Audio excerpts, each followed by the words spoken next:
Hi, this is Little Dwarf playing games while rambling incoherently into a microphone. Why? Well, just because I can. And I continue with Mass Effect 3 Legendary Edition. Now, before I make my final assault on the Reapers, there is still a bunch of journal entries that I have not read.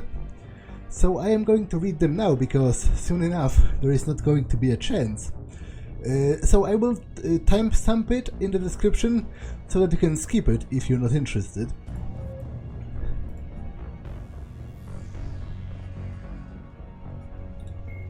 Admiral Stephen Hackett is a decorated... Tali Zora, a Quarian machinist, was born in 2161 on the live ship Raya.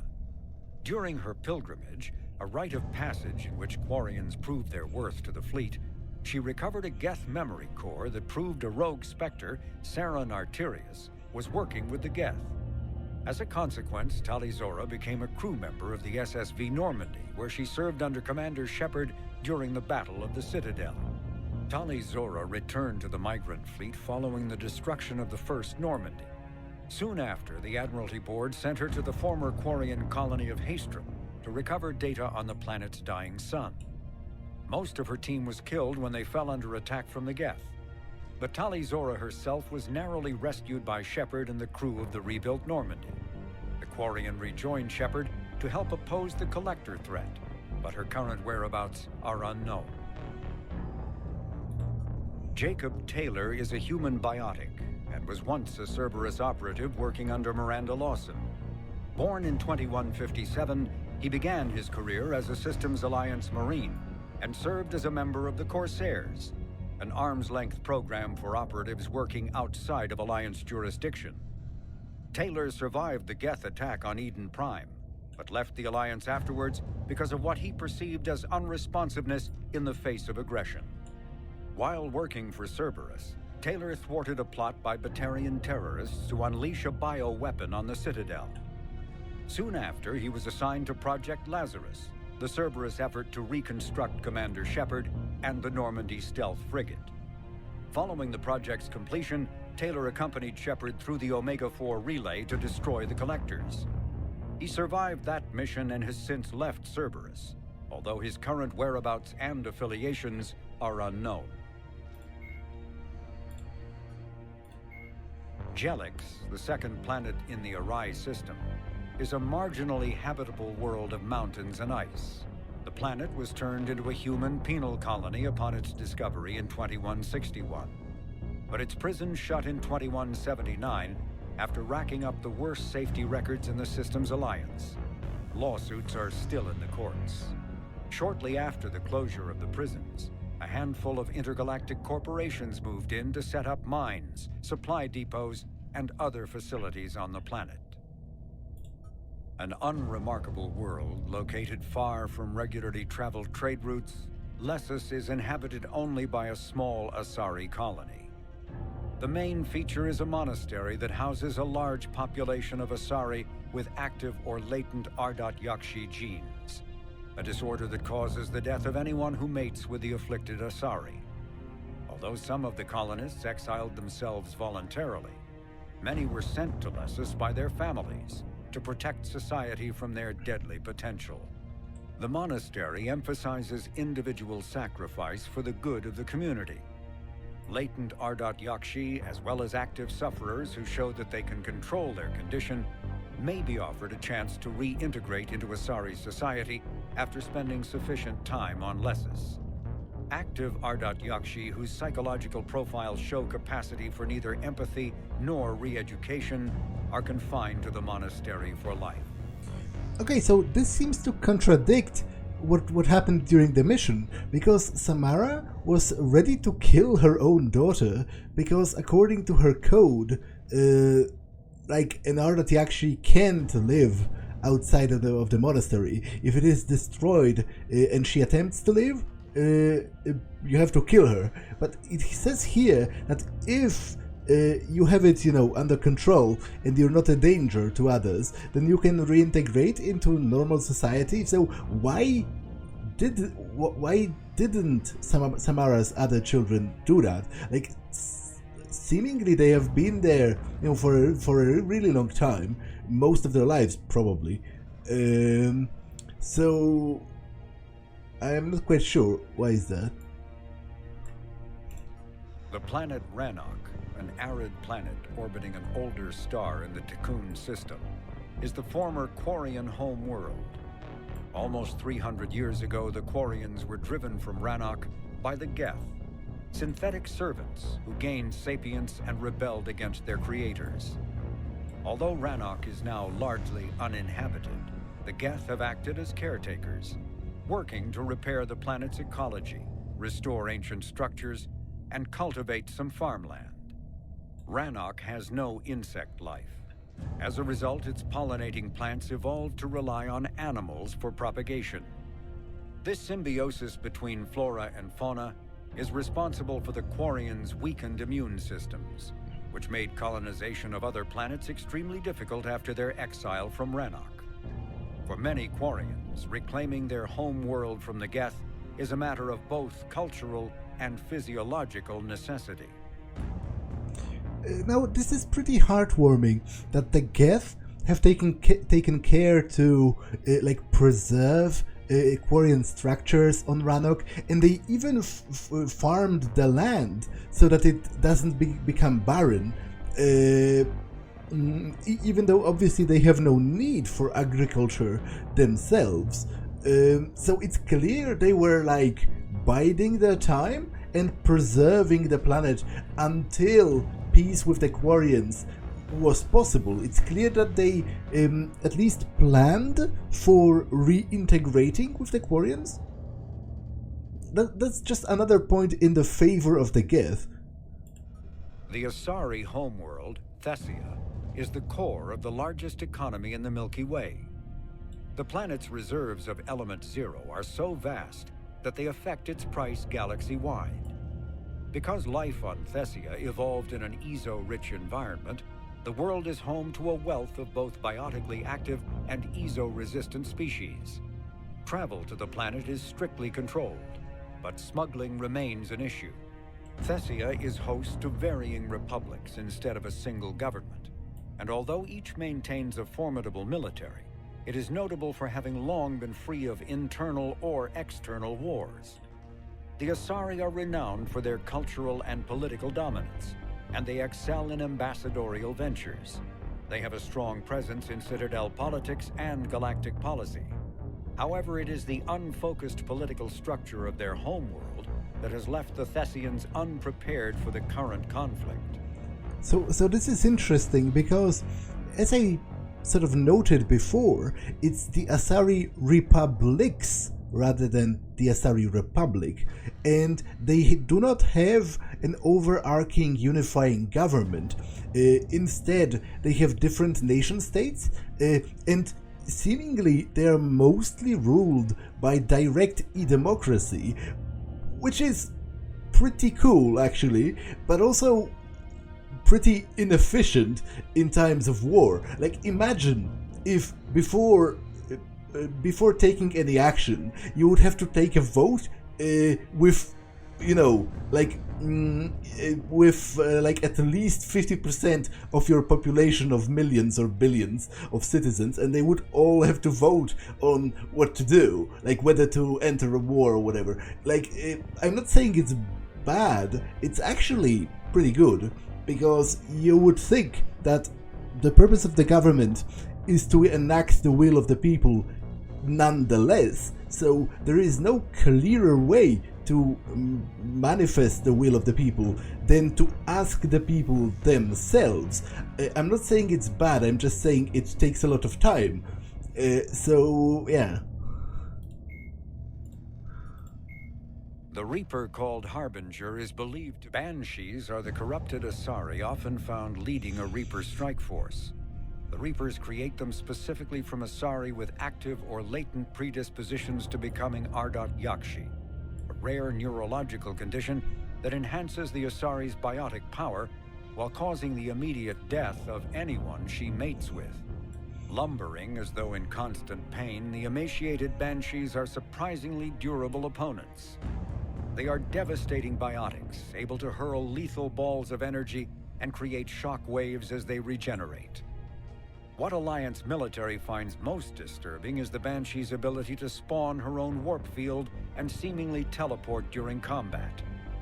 Although their whales have no apparent physiological effect, the psychological impact is undeniable. When Banshees die, their Ardot Yakshi genetics twist against them, causing a biotic implosion to ensure they evade capture. The Reaper weapon, nicknamed Blackstone, like the Geth plasma shotgun, the Spitfire is not a true energy weapon. Instead, the minigun magnetically flings clusters of superconducting toroids. These donut-shaped projectiles are designed to shatter upon impact, arcing electricity between the fragments and flash-converting them to plasma. The gun's punishing automatic blasts impact with the heat of a cutting torch. The weapon's stopping power has garnered the attention of both Alliance and Quarian intelligence, who theorized that the Spitfire may have been designed to destroy other Geth. Enough Spitfires have been found in the field to suggest that the weapon is out of the prototyping stage and that a schism among synthetics may have forced them into production. The Reaper weapon, nicknamed the M920 Kane, is a portable particle accelerator surrounding an array of dust-form element zero chambers. By subjecting its ESO chambers to extreme positive and negative currents fueled by antimatter reactions, the weapon projects mass effect fields that shear away at the target. The fields warp ambient materials with such explosive force that the impact produces a mushroom cloud. This has led Alliance Marines to call the Kane a nuke gun, though its detonations do not, in fact, produce fallout. The M920 uses graphite rods as neutron moderators, but they require frequent replacement to sustain power. Fortunately, the Omni tool can refabricate most heavy weapon ammunition into graphite rods. The amount of charge-up time is understandable, as the weapon is a juggernaut capable of unstoppable destructive power. Now, the entry of on Ardot Yakshi was already in Mass Effect 2, so I don't need to read that again. Omega reclaimed Omega's secrets. Arya Tilok. A powerful biotic, Arya Tilok has been the sole ruler of Omega for some time. Rumored to be at least 1,000 years old, she is as skilled at combat as at the use and the use of her biotic abilities as she is at manipulation and power games. Ruthless, highly intelligent, and dedicated to maintaining her rule over Omega, Arya is a force to be reckoned with. Though recent events have seen Cerberus take over Omega and send Arya into exile, there is no doubt that Arya will do everything within her power to reclaim what is hers. Cerberus' occupation of Omega. The elusive man's plan to capture Omega was elegantly wrought. Experimental specimens called adjutants escaped, quote-unquote, from a Cerberus facility beyond the Omega-4 relay, took command of a Cerberus envoy, and arrived on Omega to wreak havoc. With more adjutants coming, Cerberus reached out to Arya Tilok, claiming it needed her help to stop its wayward test subjects. Reluctantly offering her own forces in an alliance, Arya joined Cerberus's General Oleg Petrovsky aboard his ship to oversee the battle. When the adjutants overran the Cerberus Omega fleet, Petrovsky and Arya escaped through the Omega-4 relay. However, Petrovsky's subordinate Colonel Raymond Asher had remained behind on Omega to take control of the station's defenses, whilst Cerberus reinforcements approached. Announcing that it was protecting the galaxy from the adjutant threat, Cerberus seized Omega, giving the elusive man full control of the Omega-4 relay and the space beyond. Without Arya to keep them in line, the various criminal and mercenary factions on the station erupted, fighting both Cerberus ground troops and each other. Meanwhile, Arya was taken captive by General Petrovsky. Realizing that the adjutants had simply been a ruse to capture Omega, Arya managed to escape back to Omega, slipping away into its underbelly to organize a resistance force. Eventually, Petrovsky ordered Cerberus forces to evacuate the station, but this was yet another ruse, this time to lure Arya out of hiding. With his troops out of harm's way, Petrovsky summoned a massive Cerberus fleet and presented Arya with an ultimatum: leave Omega or lose it. Petrovsky threatened to destroy the station rather than lose control, and with no alternative, Arya left, vowing that she would return to claim Omega and take her revenge. Cerberus Adjutant. The Adjutant is the Cerberus code name for an experimental test subject created at a secret facility beyond the Omega-4 relay. The creatures are based on Reaper technology, and the Adjutants encountered on Omega have the ability to infect any life form to create a new Adjutant. The Adjutants are deadly pack hunters. They initially remain hidden, observing potential victims and distracting them with subtle whispers. When they select a target, Adjutants ambush them with charged projectiles that create a violently unstable mass effect field that causes severe disorientation and renders the target helpless. Enhanced muscle tissue gives the Adjutants the ability to leap surprising distances, allowing them to close in and infect the target quickly. The baseline form of the being does not match any known species. Xenobiologists suspect that Reapers may have originally created and implemented the virus several cycles before the Protean extinction, and that it still carries the genetic traces of its original host. If this is true, then like the Collectors, the Adjutants are a glimpse into the distant past at a species whose very existence and the struggle against the Reaper has long been forgotten.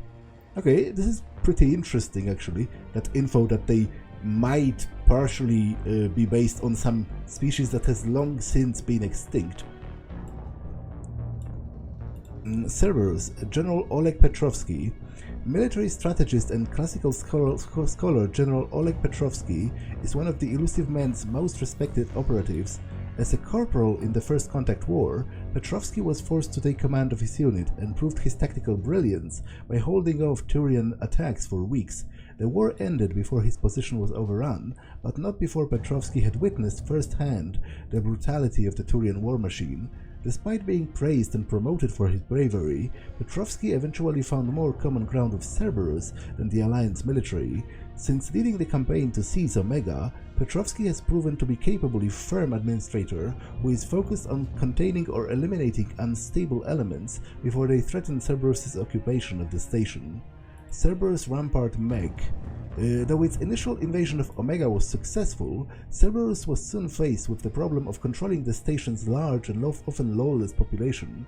An initial solution was to establish detainment areas bordered with impenetrable force fields, believed to be sheets of plasma suspected in a magnetic field. As the Cerberus tightened its control of the station, units that could pass freely through the force field to police the populace became necessary, leading Cerberus engineers to recover Loki's security mechs from the remaining Eclipse mercenary chapters. When upgraded with Cerberus's proprietary mini-fabrication technology, shielding recovered from Omega's Element Zero processing plants and additional ablative armor, the result was the Rampart Mech, a flexible combat unit designed for control and intimidation of Omega's inhabitants. Rampart mechs can seek out targets or troublemakers anywhere on Omega, even lower industrial areas where radiation can be intense.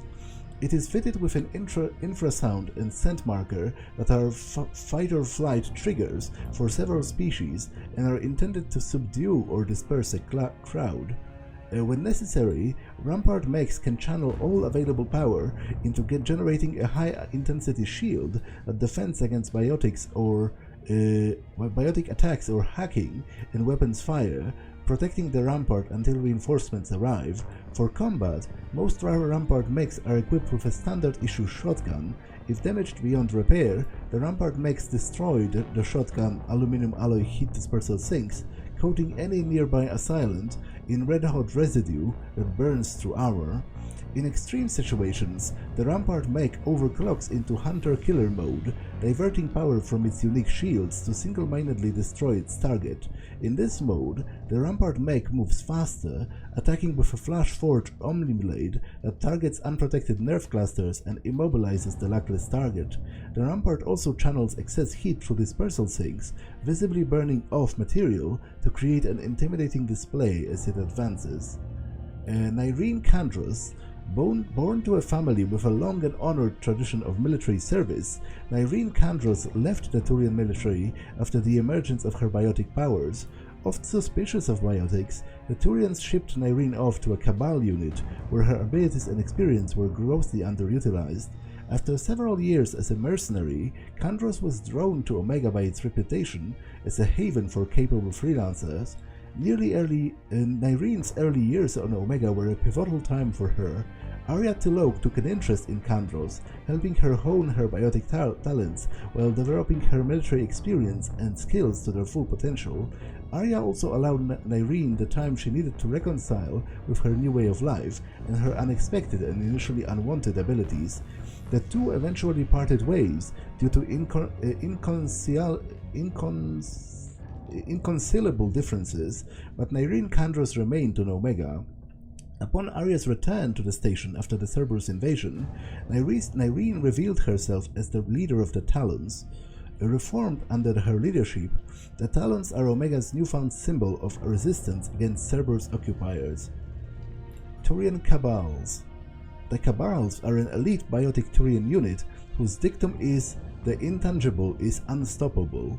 As Turian biotics are relatively rare, with biotic abilities manifesting in only a small percentage of Element Zero exposed Turians, Cabals tend to be small and only comprised of 10 to 15 individuals led by a commanding officer called a Cabalim.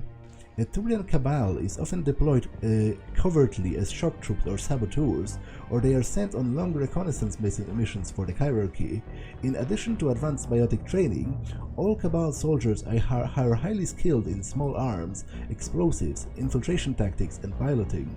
Centuries ago, during the Unification Wars, military Black Ops would recruit Turian biotics as infiltrators, planting them anonymously in their regular infantry as observers or using them as assassins. This historical practice has left a cultural bias against biotic soldiers among the Turian rank and file. As a result, the Turian hierarchy prefers to keep its Cabals isolated from other branches of the military, citing safety and unit cohesion concerns.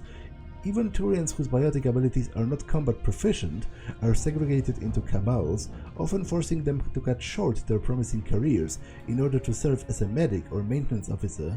However, Cabal soldiers are professionalists. Those who do not adapt are quickly weeded out, resulting in strongly unified teams of experienced deadly biotic warriors who see their isolation as necessary sacrifice to protect the hierarchy. The war with the Reapers means that the Turian hierarchy no longer has the luxury of keeping such powerful assets in reserve.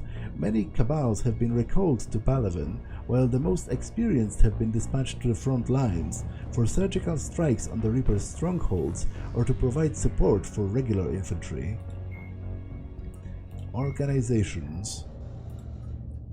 Cerberus Phantom. Phantoms are agile Cerberus agents with a wide array of offensive and defensive capabilities, including particular specialization in evasive maneuvers and firing from cover. Although intelligence on their implants still evades the Alliance, Phantoms are known to be able to create a personal barrier for greater protection.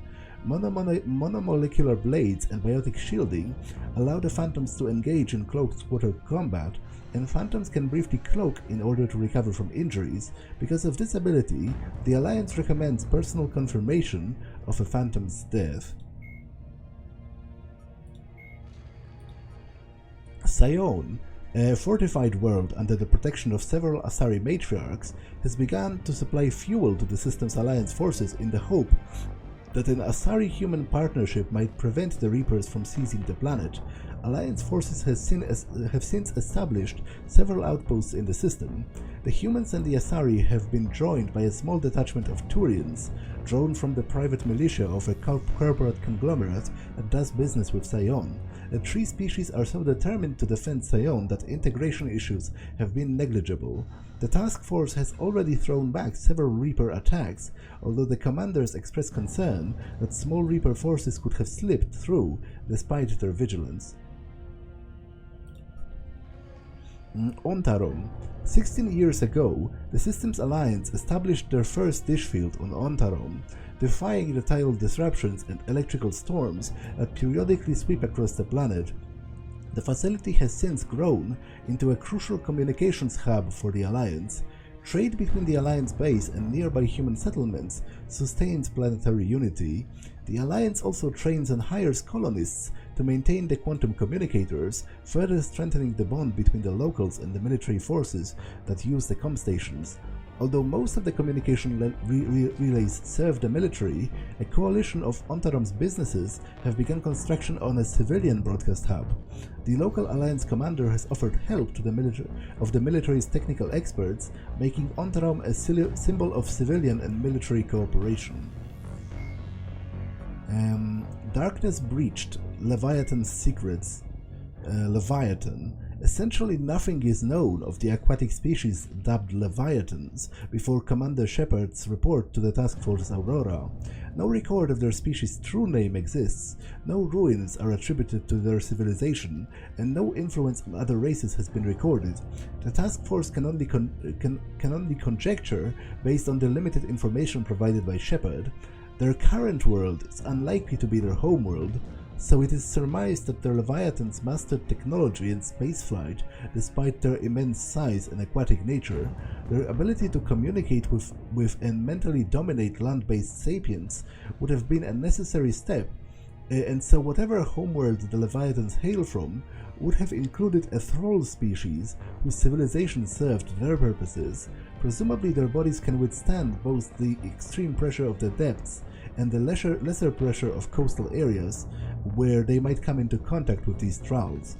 Transporting a creature the size of a Leviathan into space would have been a significant engineering challenge. It is likely that they used ESO for ease of travel, as the Hanar do, and employed cybernetic filtration to breathe air as well as oxygenated water. It is unknown if the Leviathans have modified themselves with the equivalent of biotic amplifier, but it seems probable. The faster-than-light communication of their pulses would require precise control previously unknown to modern science. One can only guess at the innovations of this species, and the Leviathans are volunteering no such information. The Reaper War. Desperate measures. Faced with annihilation, military planners have considered extreme solutions in their quest to stop the Reapers. Two of the most plausible are the destruction of the mass relays and the use of the starships as a suicide weapon. Destroying a mass relay to stop the Reaper's advance is infeasible. Although it has recently been proven that mass relays can be destroyed, a ruptured relay liberates enough energy to ruin any terrestrial world in the relay's solar system. It would take too long to evacuate the millions or billions of people living near each relay, and the Council is unwilling to sacrifice that many lives when combat stands a chance of saving them. Even if a garden world were to survive the relay's destruction, the Reapers have infinite patience. They traveled out of dark space using conventional FTL. Travel within the galaxy is not an insurmountable barrier. Meanwhile, starships are also too costly to be used as projectiles, given that it would take so many collisions to seriously harm a Reaper.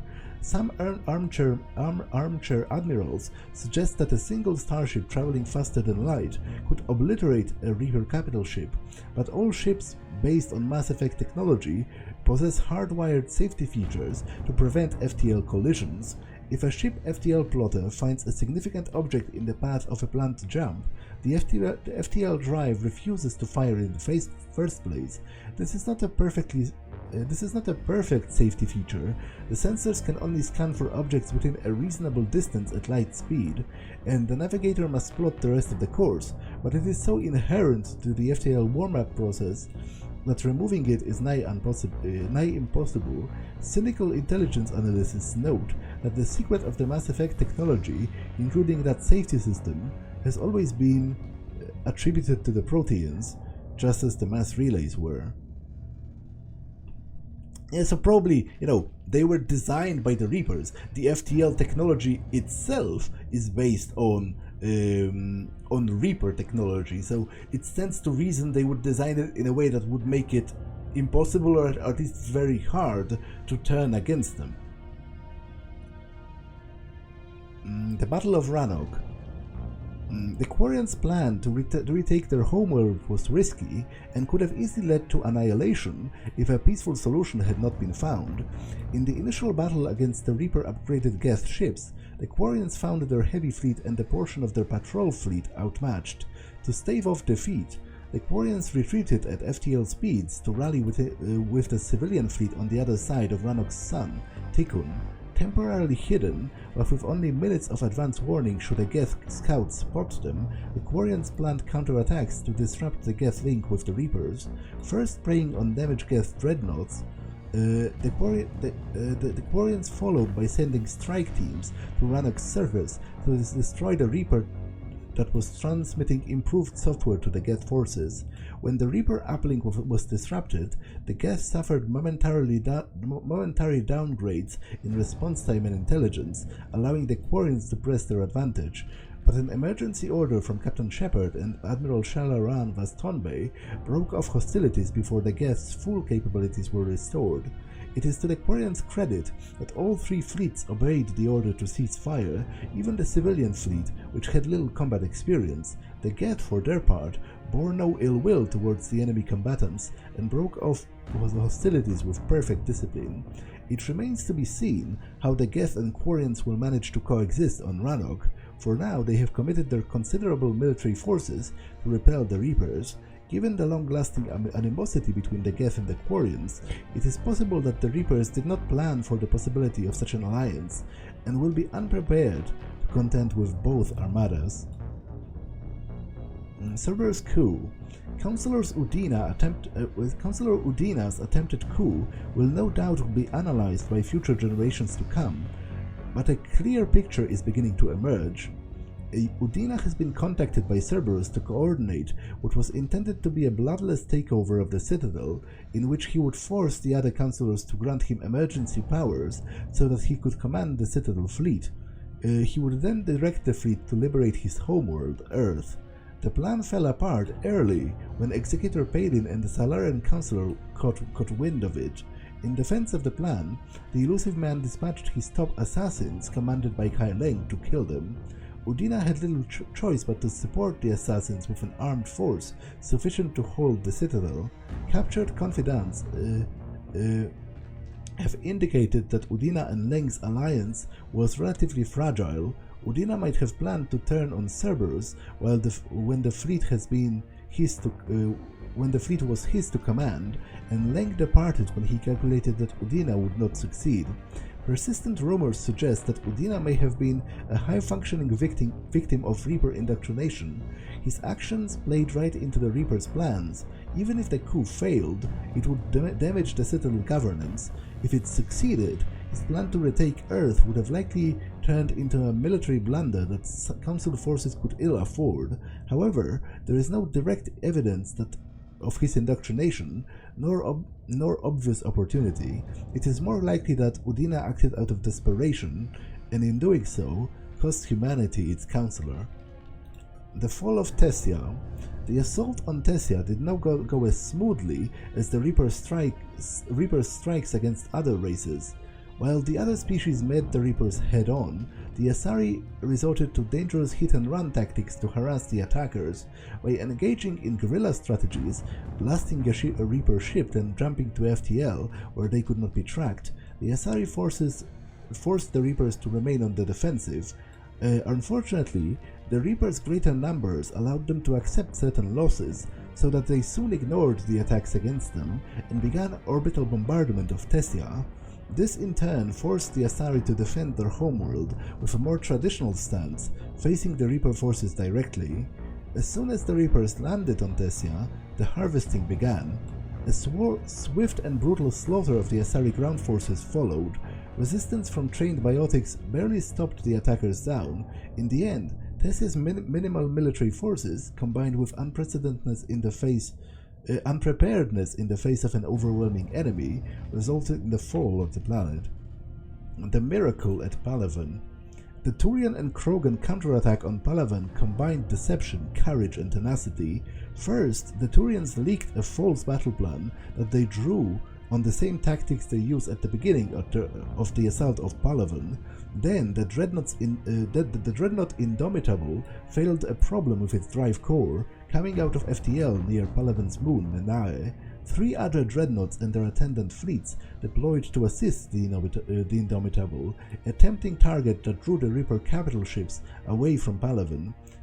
Turian troop transports then entered Palaven's atmosphere to release the shuttles, gliders, and individual soldier capsules. The Reapers did not understand the seriousness of the threat at first. Those that detected the landing crafts sent husks and collector swarms to intercept them, but little more. This allowed the Krogan commandos to link up with Palaven's resistance and hand off their payloads, warp bombs and fission weapons. In simultaneous strikes around the globe, Reaper ships began to explode. Turian resistance members had managed to smuggle the bombs inside when the Reaper processing ships, troop transports, and even destroyers and capital ships had opened their structures to indoctrinate Turian leaders. Large swaths of territory fell back into Turian and Krogan control. News of the victory gave a much-needed boost to the morale of the Turian resistance and the galactic public. But the action was not without a sacrifice. Turian insurgents gave their lives to ensure the explosives detonated, and the processing centers they destroyed were full of civilians who died just as surely as if they had been harvested. Of the dead, General Minin Resvirix said, whatever they were in life, their deaths had no equal. They are worthy of joining the spirit of Palaven itself. Now, I think it's, pretty badass that the Turian and the Krogan are the only one that pretty much almost fought the Reapers into a standstill using conventional warfare. Everyone else, all of the other planets are just falling, and the Turian and the Krogan are holding. Like, obviously, they can only do it for a limited time, but that's still very impressive and cool, especially because, they are old enemies, now joined in an alliance. Okay, so that wraps up the Codex. And you know what? I will actually keep it as a separate episode. It's almost 40 minutes, so that if you're not interested in it, you can just skip it, and the normal gameplay will resume next time. For now, that's all for this one, and I will see you in the next one. Bye!